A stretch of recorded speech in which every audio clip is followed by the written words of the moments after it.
Ողջույն։ Երեկ մարտի 16-ին տեղի ունեցավ Հայաստան դաշինքի հանդիսավոր միջոցառումը, որի ժամանակ Հայաստանի Հանրապետության երկրորդ նախագահ Ռոբերտ Քոչյանը պաշտոնապես հայտարարվեց վարչապետի թեկնածու։ Շատ պետք է ուզենայինք, որ բոլորովին ուրիշ իրավիճակ լիներ։ Երբ 2021 թվականին նույն դաշինքը ձևավորվեց եւ մասնակցում էր ընտրություններին, լրիվ ուրիշ Հայաստան ունենալու ակնկալիք կար, խոստում կար ու անհրաժեշտություն կար։ Մնաց նույն իշխանությունը, բերեց էլի աղետ, կորուստ, դրա արդյունքում հիմա ընտրությունների գնալու ենք ավելի փոքր սահմաններով, ներսում ավելի բևեռացված, ավելի թույլ, ավելի անպաշտպան ու ավելի մեծ վտանգներով։ 2021 թվականին շատերս կանխատեսում էինք, ինչ կլինի, եթե ընտրվի Նիկոլը, ցավոք անգամ ամենավատատեսական պատկերացումները գերազանցեց։ Նիկոլին ընտրողները մտածում էին, որ հազարավոր լուսավոր տղերքի կյանքի գնով պահած Արցախը մի ստորագրությամբ կհանձնի թշնամուն։ Ոչ։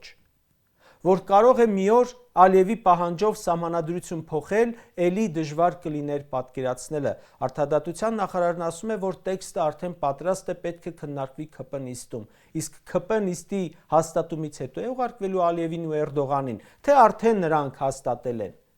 Դուք ժողովուրդ պատկերացնում եք, թե Նիկոլի ընտրվելով ինչ սահմանադրություն ենք ունենալու 1 տարի անց եւ ինչ երկիր ենք ունենալու 5 տարի անց։ Պատկերացնում եք, որ 20 թվականից հետո ընտրվելով ինչեր արեց,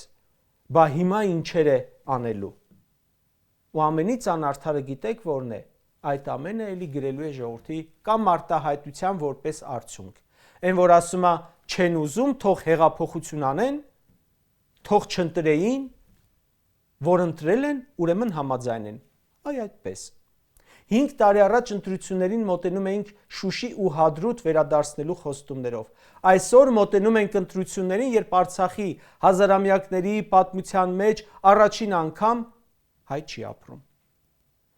2021 թվականի ընտրություններին, երբ մոտենում էինք, Բաքվի բանտերում կային հայ գերիներ, ու մարդամեկն ասում էր, ոչինչ, մի 2-3 ամիս էլ 1-2 ամիս էլ կսպասեն ու մեզ կներեն։ Անցել է 5 տարի ու էլի կան գերիներ։ Բաքվի բանտերում դատապարտված ցմահ կամ 20 տարով։ Լավ, Նիկոլին տրվելու դեպքում 5 տարի հետո ինչ երկիր ենք ունենալու։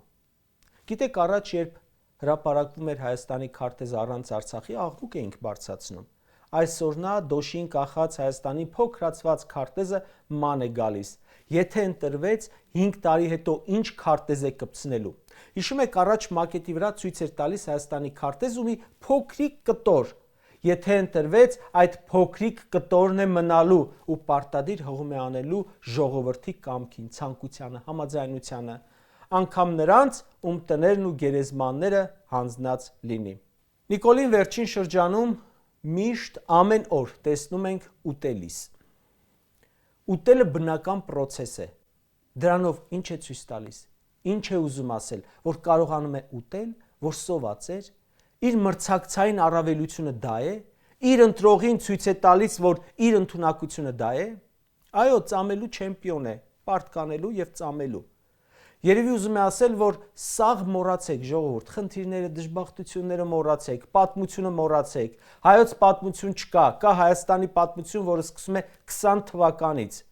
Ու թե այդ ինչպիսի Հայաստան է կոչվելու, դա էլ արդեն կարևոր չէ։ Չգիտեմ, Նիկոլի ընտրության պարագայում 2031 թվականի խորհրդարանական ընտրությունները ոնց են կոչվելու։ Հայաստանի Հանրապետության 10-րդ գումարման ազգային ժողովի, թե ադրբեջանական մարզի Հայաստանի առաջին գումարման միլի մեջլիսի։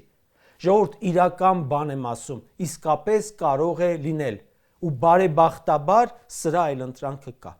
Երեկվա միջոցառմանը հնչեցին մի շարք խոստումներ՝ անվճար բարձրագույն կրթություն, աղքատության կրճատում, թոշակների կտրուկ բարձրացում, նվազագույն աշխատավարձի բարձրացում, հայրենական արտադրանքի խթանում, գործազրկության կրճատում, մրցունակ արդյունաբերություն, գյուղատնտեսություն, գրավիչ երկիր ներդրումների համար եւ այլն։ Այս բոլոր խոստումները կարևոր են։ Ու երբ դրանք հնչում են երկրորդ նախագահից, կա հավատ, որ իրականանալու է։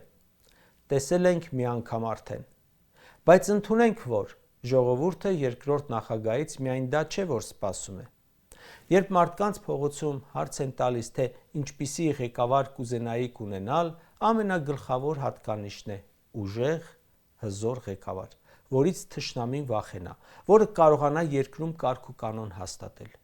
Իդեպ, հենց նման առաջնորդի մասին են խոսում, ես մտածում եմ, որ նրանց մտքում Ռոբերտ Քոչարյանն է։ Չկա մի հոգի, որ ասի, ես ուզում եմ Նիկոլի նման առաջնորդ։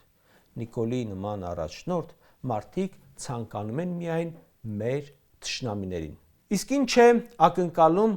Ռոբերտ Քոչարյանից նրա ընտրողը։ Իմ կարծիքով սոցիալ-տնտեսական, անվտանգային, բանակի վերականգնման, արտաքին քաղաքական հավասարակշռության եւ այլ խոստումների կատարմանը զուգընթաց արդարադատության վերականգնում։ Նախագահ Քոչարյանն ասում է, սրանք որպես չարի մարմնավորում հեռացվելու են, բայց դա բավարար չէ։ Պետք է մեղավորները պատասխան տան 5000 մեր հերոսների մահվան, Արցախը հանձնելու, հայրենազրկելու համար։ Իրականում ընտրողը նրանից դա էլ կարող է պահանջել, դա ակնկալել, ու երբ ասում է ուժեղ առաջնորդ, երևի թե հենց դա նկատի ունի նաև։ Պատժի անխուսափելիությունը պարտադիր է։ Չեն կարող հանձնել, զոհել ու մնալ անպատիժ։ Պատմությունը մեզ չի ներելու Արցախը հանձնելու համար, բայց նաև չի ներելու Արցախը հանձնողների նկատմամբ հանդուրժող գտնվելու համար։ Մեր մթնոլորտը եռում է պատասխանատվության ու արդարության վերականգնման պահանջով, ու ասեմ, որ հիմա այդ պահանջը ավելի հստակ է ու սթափ, քան 2021 թվականին էր։ Նախագահ Քոչարյանից ակնկալում են ու պահանջում են, որ վերադառնա ու այս ղումարբազությանը վերջ տա։ Մեր երկրի պետբյուջեին 3 անգամ գերազանցում են խաղադրույքները։ Մեր երկրին պետք է այդպիսի ղեկավար եւ հանրությունն է պահանջում, որ կվերացնի մի քանի 1000% ավելացված թմրամոլությունը։ Թմրամոլությունը գրավել է դպրոցից մինչև ազգային ժողովի ԿՓ խմբակցության падգամավոր։ Դա մեզ համար ազգային անվտանգության խնդիր է։ Ու նման երևույթները կարող է վերացնել միայն ուժեղ առաջնորդը։ Երբ մարդիկ ասում են ուզում ենք այդպիսի ղեկավար, որը կարգ ու կանոն կհաստատի երկրում, վստահ եմ, որ այդ ուժեղ կամքի տեր նրանք պատկերացնում են երկրորդ նախագահին։ Մեր երկրում հանցավորությունը աճել է անգամներով։ 2021 թվականին, երբ գնում էինք ընտրության, հանցավորության թիվը 26000 էր, այսօր 40000 է տարեկան։ Մեր երկրի ներսում անվտանգության, հանդուրժողականության կարիք մենք ունենք։ Գիտեք, չի կարող երկրի մի կեսը հանձնեն, մյուս կեսի վրա իշխեն թմրամոլությունը, հանցավորությունը, խաղամոլությունը, գործազրկությունը, աղքատությունը, քաղաքական հետապնդումները ու պատիժ կրող չլինի սրա համար։ Չեմ ասում, որ գլխից մեծ խոսելու համար պետք է պատասխան տան ԿՊ-ական այսօրվա երեսփոխանները։ Ոչ, խոսելու համար չեն էլ պատժի։ Խոսքը վերաբերում է քաղաքական որոշում կայացնողներին։ Արցախ է վարի գնացել ու Հայաստան է վարի գնում։ Դա մարսել չեն կարող։ Ու նորմալ է, որ Ռոբերտ Քոչարյանի ընտրողը նրանից դա է ակնկալում ու պահանջում։ Պետությունը պետություն չի դառնա, եթե չկա պատիժ հանցագործությունների համար։ Քոչարյանի ընտրողը ուզում է ղեկավար, որի համար չի ամաչի,